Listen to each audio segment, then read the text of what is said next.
Stop तभी से है क्या? नहीं सर, अब हो हो गई है? हाँ रीडिंग चलने लगी है? हाँ। चलो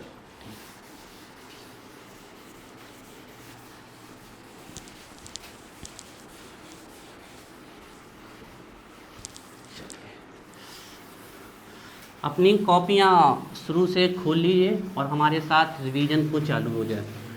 देखिए रिवीजन पूरा दोनों साथ में। यहाँ देखो पहले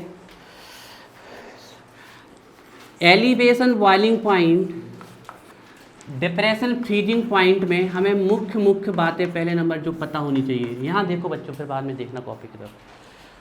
एलिवेशन बॉइलिंग पॉइंट सबसे पहले हमें पता होना चाहिए कि बॉइलिंग पॉइंट किसका ज़्यादा होता है? सॉल्यूशन का। कम किसका होता है?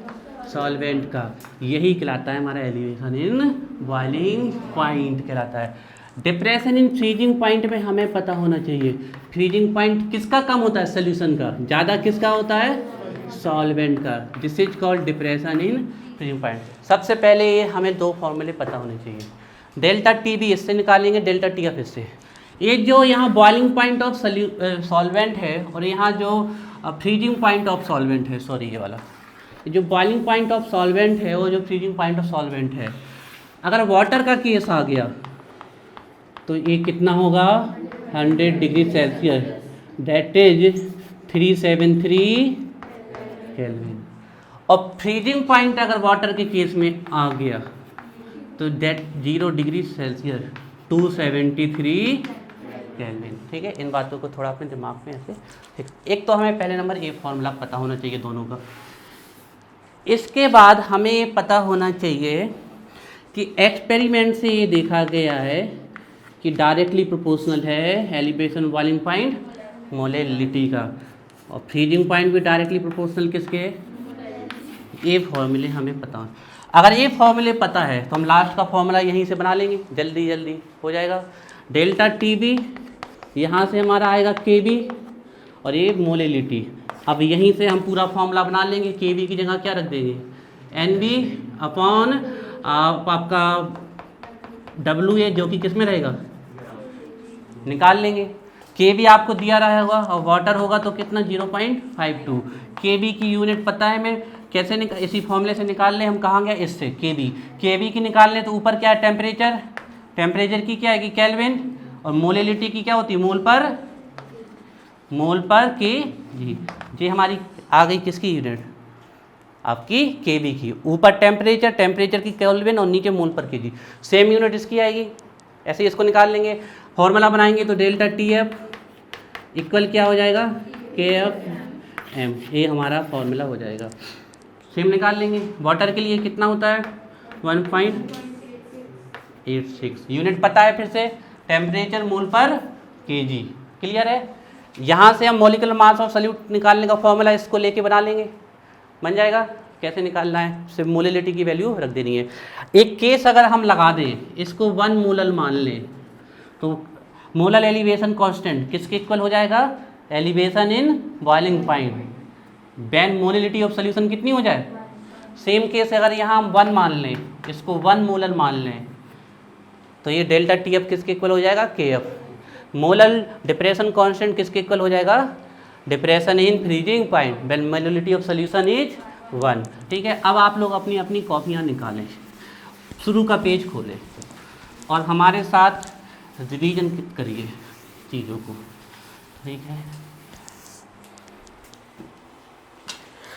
देखें आप लोग अगले 5 मिनट में इन कॉन्सेप्ट को समझने की कोशिश करते हैं बड़े ध्यान से। ये है हमारा एलिवेशन इन बॉइलिंग पॉइंट, ये है हमारा depression in freezing point. Sequence by sequence चलना है हमें, ठीक है ना। तो एलिवेशन इन बॉइलिंग पॉइंट में सबसे पहले हम बॉइलिंग पॉइंट डिफाइन करेंगे। बॉइलिंग पॉइंट क्या है? जिस पर किसी लिक्विड की वेपर प्रेशर किसके इक्वल हो जाती है? Atmospheric pressure. आप लोग अपनी कॉपियों में बिल्कुल देख सकते हैं, कॉपियों में जो हमने लिखवाया। तो हमने आपको बॉइलिंग सबसे पहले एलिवेशन बॉइलिंग पॉइंट में बॉइलिंग पॉइंट की डेफिनेशन लिखवाई है। The temperature at which vapour pressure of liquid becomes equal to, it's called boiling point और boiling point of liquid. Freezing point कैसे डिफाइन किया है हमने?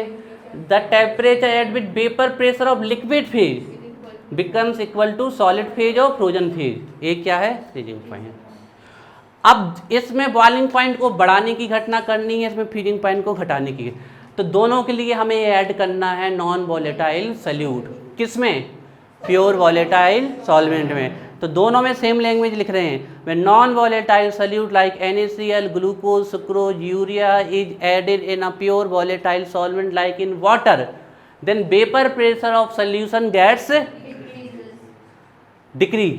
अब एलिवेशन ऑफ बॉइलिंग पॉइंट में लिख देंगे क्योंकि वेपर प्रेशर डिक्रीज हुआ, thus boiling point of solution, as a result boiling point of solution gets increased, which is called elevation in boiling point। vapor pressure of solution gets decreased, thus freezing point of solution also gets, this is called depression freezing point। यहाँ पर हम लिखेंगे कि जो depression in elevation in boiling point है वो हमें कैसे पता चलेगा? सोल्यूशन का बॉइलिंग पॉइंट से किसके बॉइलिंग पॉइंट को माइनस कर दें?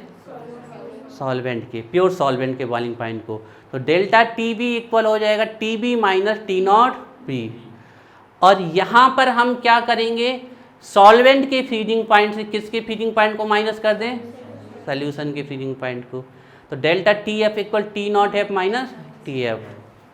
कंक्लूजन में लिखा हमने कि सोल्यूशन का बॉइलिंग पॉइंट हमेशा ज़्यादा होता है, और कंक्लूजन में ही लिखा हमने कि सोल्यूशन का फ्रीजिंग पॉइंट हमेशा कम होता है।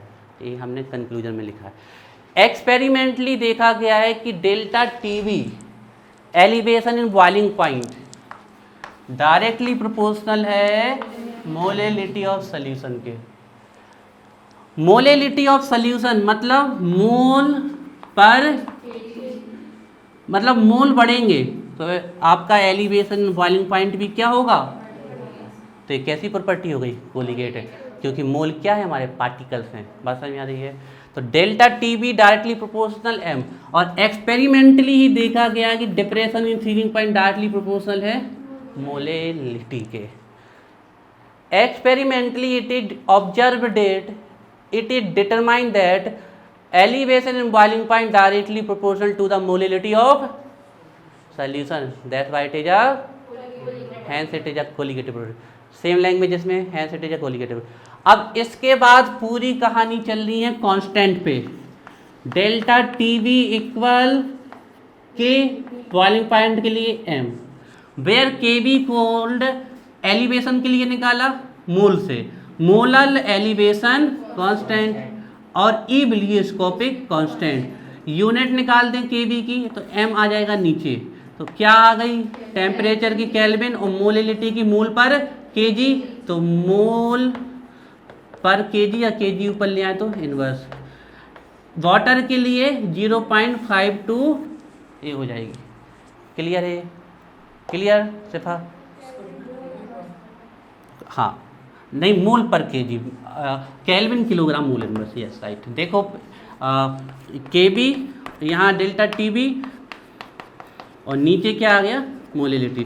तो इसकी क्या? केल्विन, और मोलेलिटी की क्या हो जाएगी? मोल पर केजी। तो ये केल्विन केजी ऊपर जाएगा तो इनवर्स से केजी हो जाएगा, और मोल ऊपर जाएगा तो मोल। सेम इसमें ले आएंगे। यहाँ पर क्या आएगा? Delta T F equal K F M, molar depression constant, cryoscopic constant. Unit यही निकल आएगी। वाटर के लिए कितना है? 1.86, याद कर सकते हो अगर आप चाहें। दोनों को अगर निकालना है के एफ को और के बी को, तो एक्सपेरिमेंटली एक फॉर्मूला है दोनों को निकालने का। आर टी नॉट का स्क्वायर, यहाँ पर molar mass of solvent, molar mass of 1000 into enthalpy. अब अगर एक के बी है तो यहाँ क्या आएगा? और यहाँ एंथैल्पी ऑफ वेपोराइजेशन। और अगर एक के एफ है तो यहाँ क्या आएगा? और यहाँ एंथैल्पी ऑफ फ्यूजन। इसको अगर 1 मान लें तो के बी किसके इक्वल हो जाएगा? तो molar elevation constant is defined as elevation in boiling point with molality of solution is 1 mole per, same वहाँ डिफाइन कर दोगे। इसकी वैल्यू रखते जाएंगे तो हमें फॉर्मूला मिल जाएगा। खत्म। दोनों जल्दी से पढ़ लो, आपस में मिला के दोनों पढ़ लो, कहीं भी कोई डाउट। अगले 5 मिनट में ये दोनों टॉपिक याद हो जाने चाहिए आज, खटाखट। सिद्धार्थ आज आपको इनकी वीडियो भेजेंगे और हम आपके एक बार नोट्स चेक कर ले रहे हैं, अगर सही है तो हम आपको फिर पर्सनली समझा देते हैं। याद हो गया पढ़ना? याद करना है पढ़ना। और पढ़ना 1 मिनट थोड़ा सा खुशी हल्की सी, थोड़ा सा और नहीं हुई अभी, फिर से एक बार। जैनुल नहीं आए ना?